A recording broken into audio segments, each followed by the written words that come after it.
They called her the Forgotten Woman. In a town like Millbrook, Wyoming, being forgotten was worse than being dead. At 38, Martha Sullivan was a ghost who swept the porch of Henderson's General Store. Too old for courting, too proud for pity. The young women, with their bright futures stitched into their bonnets, would whisper as she passed. Poor Martha, they'd sigh, their words carried on the wind like burrs.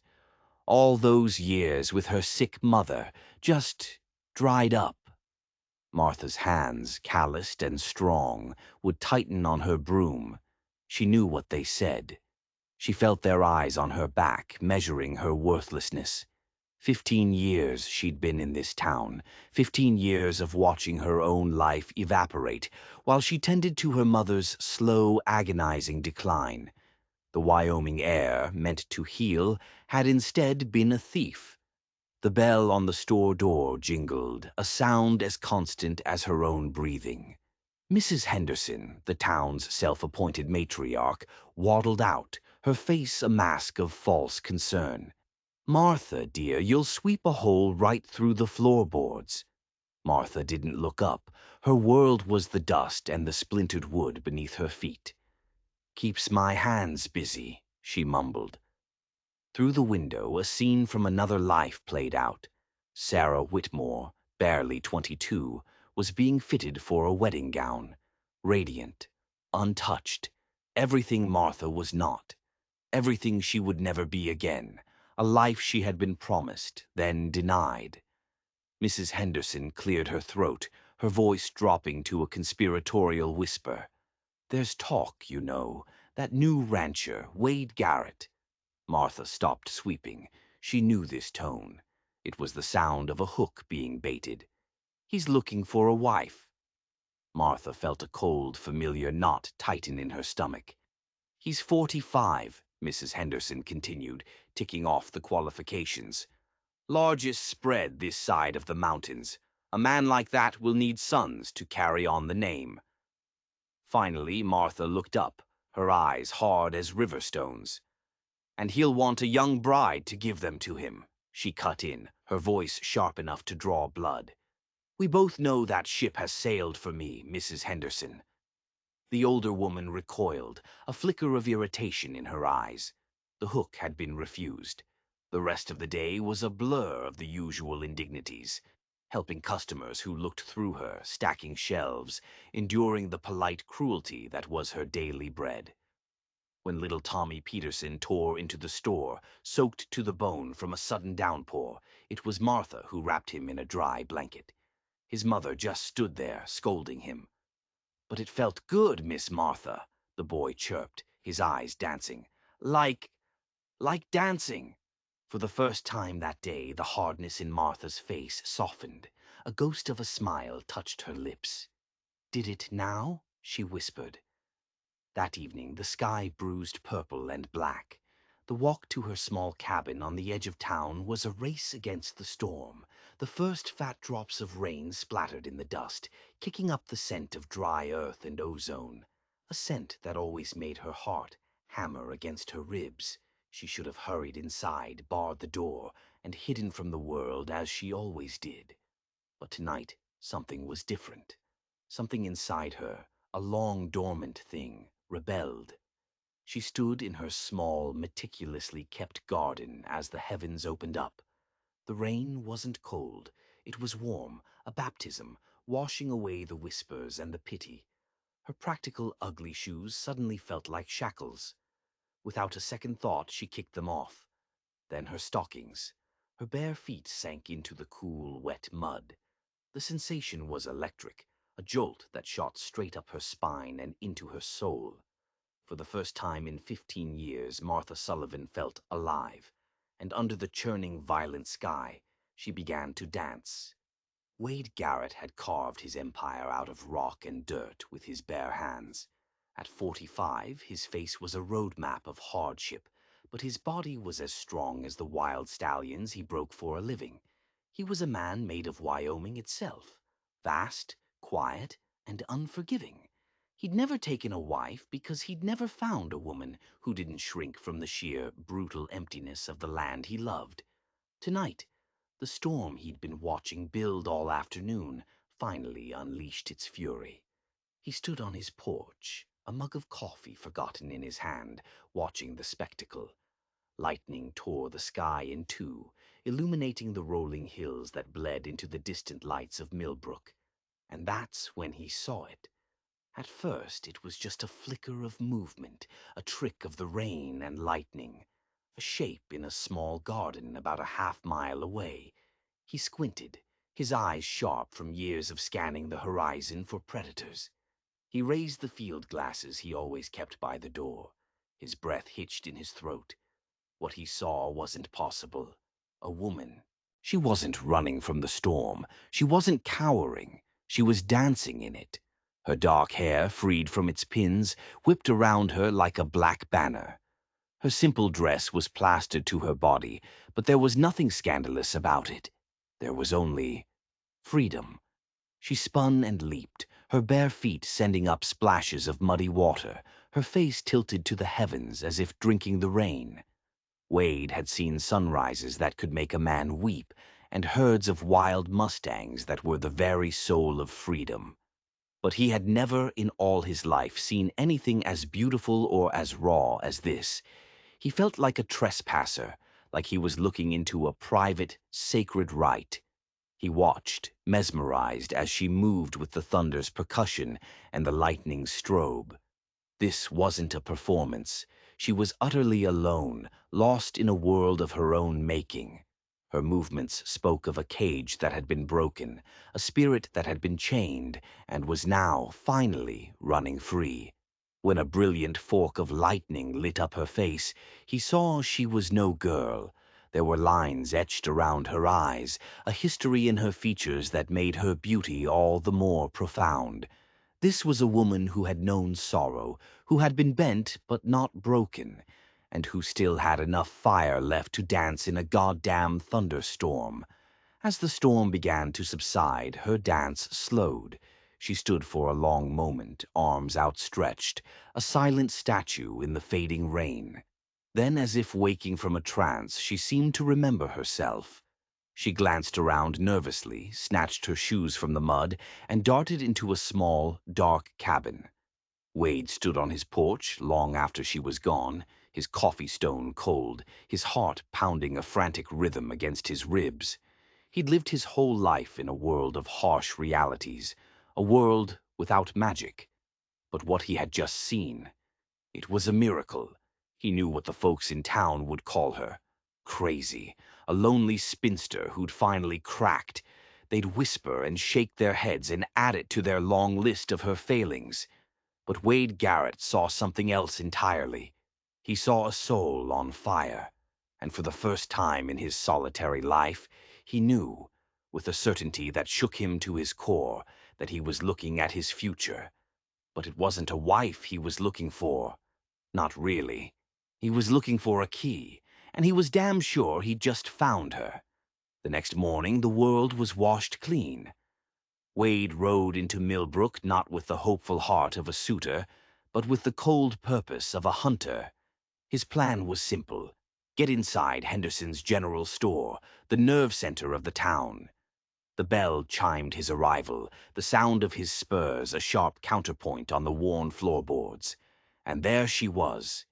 Behind the counter, her dark hair tamed into a severe bun, organizing bolts of calico. When she turned, his breath caught, but not for the reason she might have thought. It was her, the woman from the storm. But now, in the harsh light of day, he saw something else in her eyes. Not just sadness, something guarded, something knowing. "Can I help you?" Her voice was crisp, professional. She didn't recognize him. Of course not. She'd been in another world last night, a world where he was just a shadow in the distance. "Yes," Wade said, affecting a slight, clumsy hesitation. The tongue-tied rancher. It was a role he could play well. "Need? Supplies?" She nodded, her movements efficient, precise. "I'm Martha Sullivan. You must be Mr. Garrett. We heard you bought the old Peterson spread." As she moved around the store, gathering his order, coffee, flour, rope, he watched her. He wasn't looking at her figure or her face. He was watching her hands. They were strong, capable, but it was the way she moved, with a quiet, fluid economy, that reminded him of the dance. There was a hidden grace there, a hidden strength. "You live alone out there?" she asked, her pen scratching as she tallied his bill. It was standard small talk. "I do," he replied, leaning casually against the counter. "It's peaceful, especially during a storm. I like to watch them from my porch." He let the words hang in the air, a baited line cast into still water. He watched for a twitch, a flicker of recognition. Her hand paused for a fraction of a second over the ledger. So small a detail, most would have missed it. But Wade missed nothing. "Some folks are scared of them," she said, her voice perfectly even. "I've always found them invigorating." Her eyes met his, and for a heartbeat he saw it. The wildness, the fire from the night before. And he knew she was lying. It wasn't invigorating. It was something else entirely. Over the next few weeks, Wade became a regular fixture in Millbrook. He manufactured reasons to come to town, to be in the store. He wasn't piecing together a love story. He was assembling a puzzle. He listened to the town's gossip, filtering the malice from the facts. The story was always the same. Martha, the dutiful daughter, sacrificed her youth for her sick mother, lived alone, kept to herself. The town had judged her and found her wanting. They saw a dried-up spinster. Wade was beginning to see a fortress. He timed his visits for when she was working, buying things he didn't need just to observe her. She was sharp, smarter than anyone in this town gave her credit for. She had opinions on ranching, on the railroad, on politics. Most men would have called her difficult. Wade found it revealing. What was she hiding behind that sharp mind?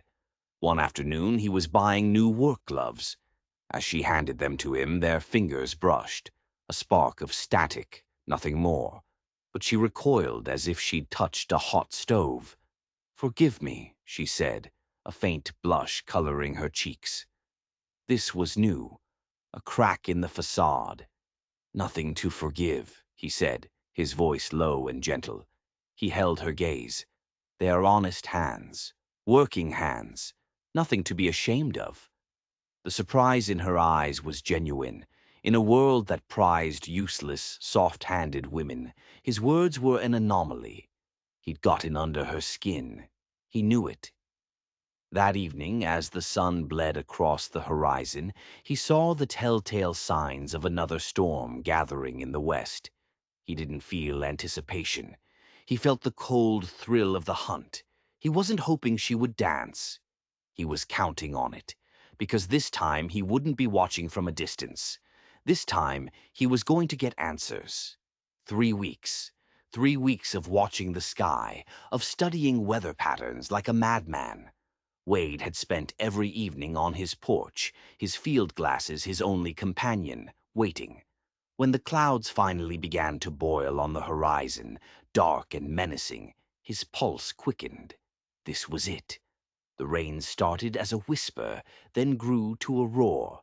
He didn't hesitate. He saddled his horse, pulled on a slicker, and rode not towards his sprawling ranch, but towards the tiny, isolated cabin on the edge of town.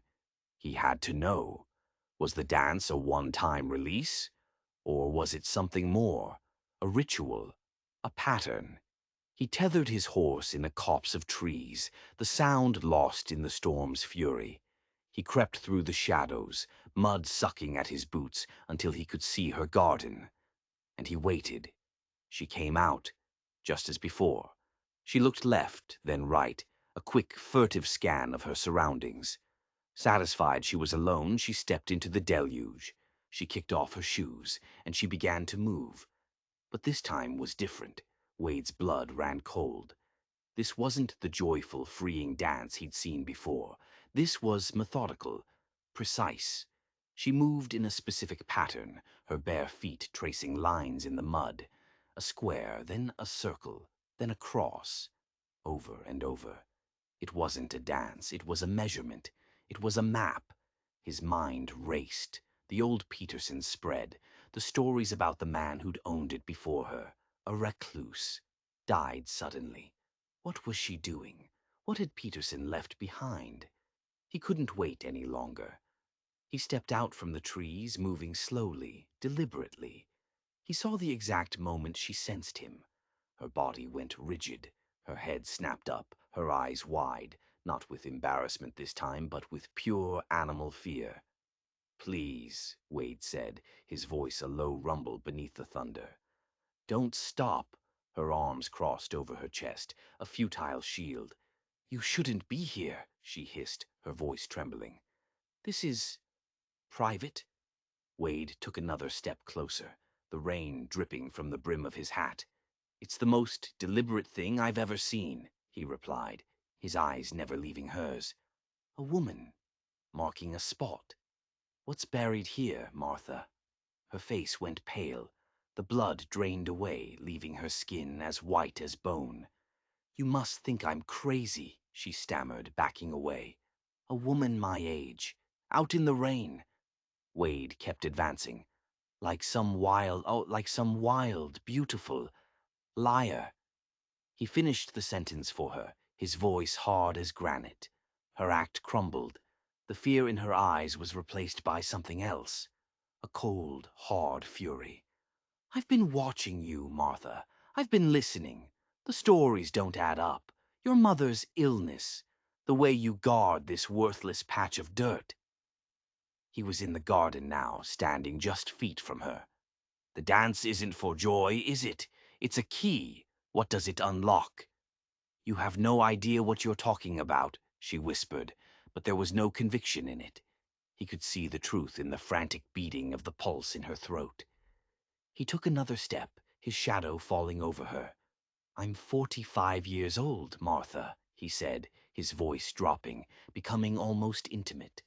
"I've spent my life looking for things people have lost, and I always find them." He knelt in the mud, not as a suitor, but as an interrogator. He looked at the strange, swirling pattern she had traced with her feet. "I don't want a young girl who will wilt. I want a woman who knows where the secrets are buried." He looked up at her, his eyes pinning her in place. "So tell me, Martha Sullivan, what did you and your mother bury in this garden?" Martha stared down at the man kneeling in her garden, a man who had seen through every wall she had ever built. The fear was still there, a cold snake in her gut, but something else was rising to meet it. Defiance. She had spent 15 years being silent, being invisible. No more. A slow, chilling smile spread across her face. It was a smile that did not reach her eyes. "You're smarter than they are, Mr. Garrett. I'll give you that." His eyes narrowed. This was not the reaction he expected. There was no confession, no tears, only ice. "The men who came before you," she continued, her voice losing its tremble, solidifying into something sharp and dangerous. "They were clumsy, obvious. They asked the wrong questions. They looked in the wrong places." Wade slowly rose to his feet, a dawning unease settling over him. He had come here expecting to break a frightened spinster. He was facing a queen on her throne of mud and rain. "You think you've been watching me?" She laughed, a bitter, humorless sound. "Oh, you poor man. I knew who you were the second you walked into my store. The way you looked around, not like a customer, but like you were casing the place. The questions you asked Mrs. Henderson. You wear your purpose like a cheap suit, Wade." His jaw tightened. She had been playing him. This entire time. Every blush, every startled glance. It was all an act, a performance to gauge him, to test his intent. "What's buried here?" he repeated, his voice a low growl. The game was over. "Nothing," she said, her smile widening. "Absolutely nothing." Wade felt a surge of frustration. "I saw you. The pattern." "Oh, the dance," she said, waving a dismissive hand. "That wasn't for something buried in the ground. It's a signal. For someone watching from the ridge."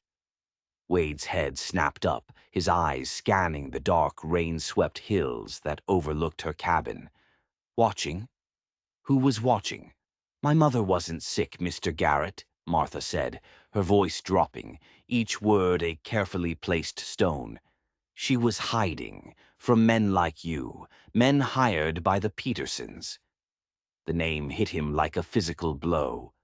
The Petersons, the wealthy East Coast family who had hired him, the ones who had told him a story about their disgraced uncle, a man who had stolen a fortune in bearer bonds and fled west, supposedly dying in this very town. They wanted the bonds back, quietly. Old man Peterson, Wade said, his mind reeling. He didn't just die, Martha confirmed, her eyes glittering in the intermittent flashes of lightning. He was my mother's partner, and they didn't steal anything. They took back what was stolen from my family generations ago. This land, this entire valley. It was ours. The Petersons swindled it from my great-grandfather with a forged deed. The truth crashed down on Wade with the force of a physical blow. The bonds weren't the treasure. They were a lie, a cover story. The real prize was the original deed, the proof that the entire Peterson fortune was built on a crime. My mother and Mr. Peterson were going to expose them, but the Petersons sent killers. They murdered him. My mother barely escaped. She faked her own death with the help of the town doctor and left the deed with me for safekeeping. The dance, it wasn't a map to a treasure. It was a message. All these years, she whispered, her gaze distant. The dance tells her it's safe, that I'm still here, that the deed is secure. She turned her icy gaze back to him. But your arrival changed the pattern, Mr. Garrett. Tonight's dance wasn't a message of safety. It was a warning. It told her that they've sent someone new. She took a step towards him, her face inches from his. It told her that they've finally sent you. Wade stood frozen in the rain, the world tilting on its axis. He was a pawn, a hired gun sent to clean up a rich family's dirty, century-old secret. His entire mission, the very foundation of his presence in this town, was a lie. He looked at Martha, at the fierce, unyielding strength in her eyes, and he saw the truth. He'd spent his life working for men who saw people as assets or obstacles, men like the Petersons, men who would crush this woman without a second thought to protect their stolen legacy. And he was their instrument. They'll be watching, he said, his voice flat. It wasn't a question. If I fail, they'll send others. Men who won't be as subtle. Martha nodded slowly. Some of them are already here. They have been for years. Who do you think keeps the town whispering about the crazy spinster? Who do you think makes sure I stay isolated, alone, with no one to trust? Her gaze was pointed, meaningful. Mrs. Henderson? The sheriff? Wade asked, the pieces clicking into place with sickening clarity. The kindly store owner, the bumbling lawman. They were watchdogs, spies on the Peterson payroll, paid to maintain her prison of solitude. Her scorn wasn't social, it was strategic. A choice presented itself, stark and unavoidable. He could finish the job. He could take the deed from her by force if necessary, collect his handsome fee and ride away, leaving her to whatever fate the Petersons had in store. It was what he was paid to do. It was the life he had chosen. Or he could burn it all to the ground. He looked at her, standing defiant in the storm, a lone woman against a dynasty. She hadn't asked for his help. She had simply stated the facts, laying the choice at his feet. In her he saw not a victim, but a warrior.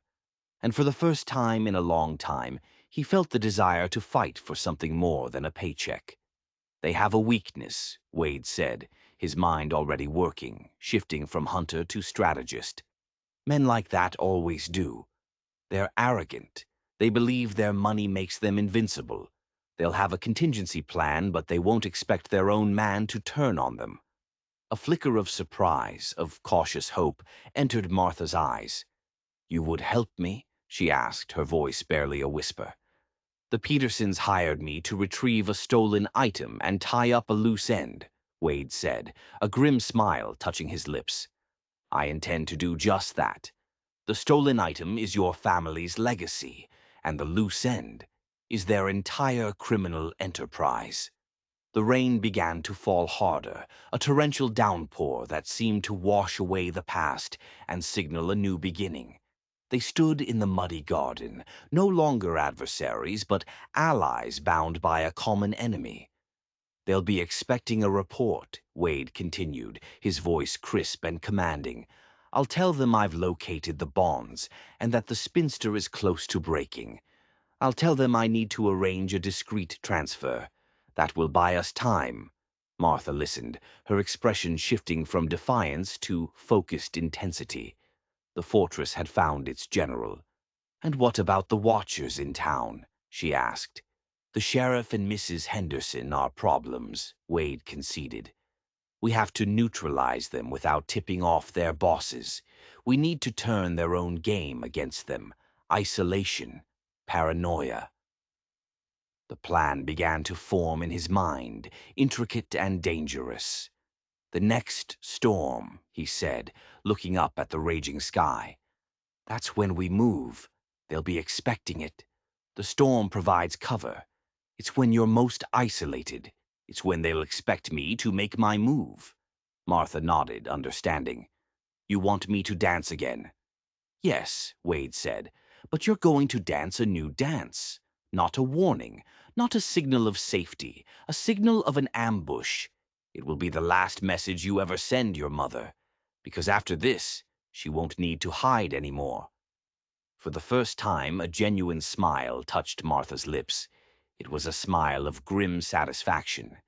It was the smile of a woman who was about to take back everything that had been stolen from her. The forgotten woman was about to make damn sure the world remembered her name. The days that followed were a masterclass in deception. Wade played his part to perfection. He was the confident agent, reporting his progress to his employers via coded telegrams from the next town over. He painted a picture of Martha as a fragile, paranoid woman on the verge of collapse. He told them she had the bonds hidden but was too scared to retrieve them. He was slowly gaining her trust, he wrote. It would just take one more push, one more storm. The Petersons, arrogant and impatient, took the bait. They told him to secure the package at the next opportunity, and that their local contacts would be on high alert to assist him if needed. They were walking right into his trap. Meanwhile, Martha began her own subtle campaign. She started small. She accidentally let Mrs. Henderson see her burying a small locked box in her garden late one night. The next morning she went to the sheriff, her face a mask of distress, to report a prowler. She described a man who vaguely matched Wade's description, but with key details altered. She was sowing seeds of doubt, making it seem like Wade was an unstable rogue agent, perhaps looking to cut the local spies out of the deal and take the prize for himself. The whispers in town began to change. They were no longer about the poor spinster, but about the dangerous rancher who was spending too much time with her. Paranoia, once her prison, was now her weapon. The sky began to curdle 4 days later. A familiar, oppressive humidity settled over Millbrook. The storm was coming. Wade met Martha one last time in the pre-dawn gloom, far from her cabin. "They're expecting me to go in tonight," he said, his voice a low whisper. "They've sent 2 men, professionals. They're holed up at the hotel, pretending to be land surveyors. They'll make their move once I have the box." Martha's face was calm, her resolve absolute. "And the sheriff?" "He'll be making a convenient patrol past your cabin, just to make sure things go smoothly. Mrs. Henderson's job is to keep you in the store as late as possible, to make you tired and rattled." "She tried," Martha said with a thin smile. "I told her I was feeling ill and went home early. She was not pleased." "Good," Wade nodded. Everything depends on timing. When the storm is at its peak, you go out. You do the dance. The real one this time. The signal that the package is ready for extraction. Your mother will be waiting. She knows the plan, Martha confirmed. And you? Wade checked the revolver at his hip. I have a meeting with 2 surveyors, and then I need to have a long talk with the sheriff about his civic duties. The first roll of thunder echoed in the distance. It was time. As darkness fell, the storm broke with a primal scream. Rain lashed the small cabin, and wind howled through the pines. Inside, Martha waited. This was the culmination of 15 years of silent endurance.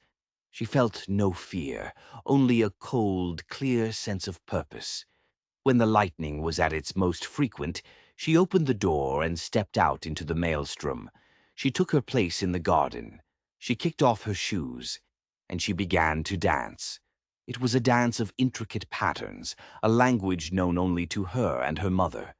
A message of hope, of victory, a signal that the long night was finally over. Miles away on the ridge, an old woman watched through a spyglass. When she saw the final triumphant spin, she lowered the glass and nodded to the 2 armed men waiting with her. She was coming home. At the same time, Wade slipped through the back door of the Millbrook Hotel. The 2 surveyors were in their room, playing cards, waiting for the signal. They never heard him enter. It was over in seconds, quiet, efficient. He left them tied, gagged, and stripped of their weapons. His next stop was the sheriff's office. Sheriff Thompson was putting on his slicker when Wade walked in, dripping rainwater onto the floor. "Garrett," the sheriff grunted, his hand instinctively moving towards his gun. "What do you want?"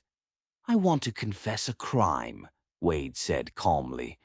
The sheriff paused, intrigued. "Go on." "I'm about to rob that poor spinster Martha Sullivan," Wade said, his eyes hard. "And I want you to be my lookout. There's a big reward from my employers. Big enough to share." Thompson's greedy eyes lit up. This was easier than he thought. The rancher was cutting him in. "All right," he said, trying to sound official. "What's the plan?" "The plan," Wade said, moving with blinding speed, "is for you to hand over your badge and your gun. Right now." Before Thompson could react, Wade had him disarmed and pinned against the wall. "The Petersons don't pay you enough to die for them, Sheriff. You're going to sit in one of your own cells until this is over. Or you're going to die right here. Your choice." The sheriff, a coward at his core, crumbled. Wade's final stop was the general store. Mrs. Henderson was just about to lock up, a smug look on her face. When Wade stepped out of the shadows, she gasped, "Mr. Garrett, you startled me." "I have a message for you from the Peterson family," Wade said, his voice like ice. He handed her a piece of paper. It was a blank telegram form. She looked at it, confused. "What is this?" "It's your future," Wade said. "You're going to write a telegram to your employers. You're going to tell them their men have been compromised, that the sheriff is in on it, and that I've taken the package and fled. You're going to send them chasing a ghost. And then you're going to pack your bags and disappear. If I ever see you in this town again, I'll send your next telegram to the U.S. Marshals." The color drained from her face. She knew he meant it. Her reign was over. Wade rode back to the cabin as the storm began to break. The first hint of dawn was on the horizon. Martha was standing on her porch. She was not alone. Beside her stood an older woman with the same fierce, unyielding eyes. Martha's mother. They had the deed, a worn, precious document, held between them. Wade dismounted, his long ride finally over. He walked up to the porch, stopping at the bottom step. He looked at Martha, really looked at her, not as a puzzle to be solved or a key to be turned, but as the woman who had faced down an empire and won. "It's over," he said simply. Martha nodded, a true radiant smile finally reaching her eyes, a smile of pure, unadulterated freedom. "What now?" Wade asked, the question hanging in the clean, rain-washed air. Her mother stepped back into the cabin, leaving them alone. Martha looked at him, at the man who had come to destroy her and had become her savior.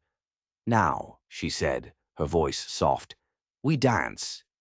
She held out her hand, and in the quiet aftermath of the storm, as the sun rose over their reclaimed land, Wade Garrett took her hand, and they danced, not for a signal, not for a secret, but for the simple, beautiful joy of it.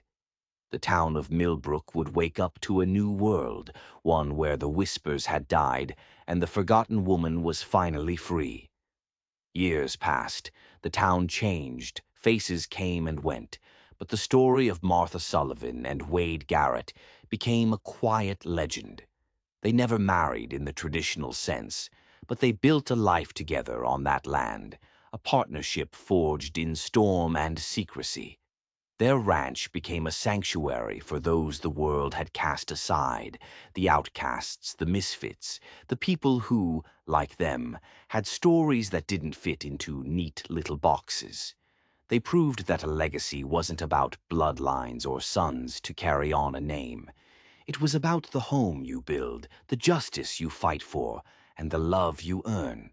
And sometimes, when a summer storm would roll in, dark and furious, the folks in the valley would look up towards the old Sullivan Garrett place, and if they were lucky, they might catch a glimpse of two figures, old and gray, but still full of fire, stepping out into the rain.